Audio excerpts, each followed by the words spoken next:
दिवसापासून रंगणार IPL 2025चा महासंग्राम। IPLचे वेळापत्रक जाहीर। तर सामने किती तारखेपासून आणि केव्हा खेळवले जातील हे आपण या व्हिडिओमध्ये पाहणार आहे। तर स्वागत आहे तुमचं आमच्या क्रिकेट मराठी या यूट्यूब चॅनलवरती। या चॅनलवर आपण सर्व क्रिकेटच्या मराठीतून घडामोडी पाहण्याचा प्रयत्न करत असतो। तर आपण चॅनलवरती नवीन असाल तर आमचा यूट्यूब चॅनल सबस्क्राइब करा।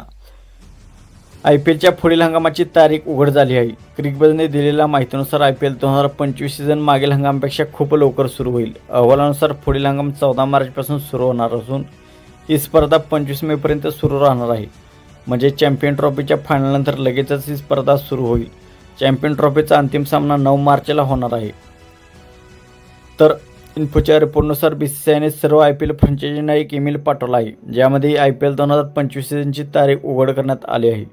केवळ पुढच्या सीझनच्याच नाही तर त्यानंतर 2026 आणि 2027च्या आणखी 2 सीझनच्या तारखा समोर आल्या आहेत। बोर्डाने त्यांना स्पर्धेची फक्त खिडकी म्हणून संबोधले असल्याचे अहवालात म्हटले आहे।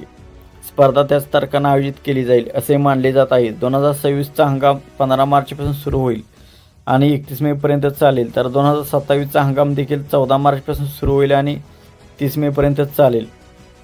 यावेळी चॅम्पियन ट्रॉफीनंतर लगेचच ही स्पर्धा सुरू होईल। चॅम्पियन ट्रॉफी 19 फेब्रुवारी ते 9 मार्च दरम्यान पाकिस्तानमध्ये आयोजित केली आहे। IPL 2025 सीझन 5 दिवसात सुरू होईल। IPLचा शेवटचा सीझन 23 मार्चपासून सुरू झाला होता, मात्र यावेळी ही स्पर्धा 9 दिवस आधी सुरू होत आहे।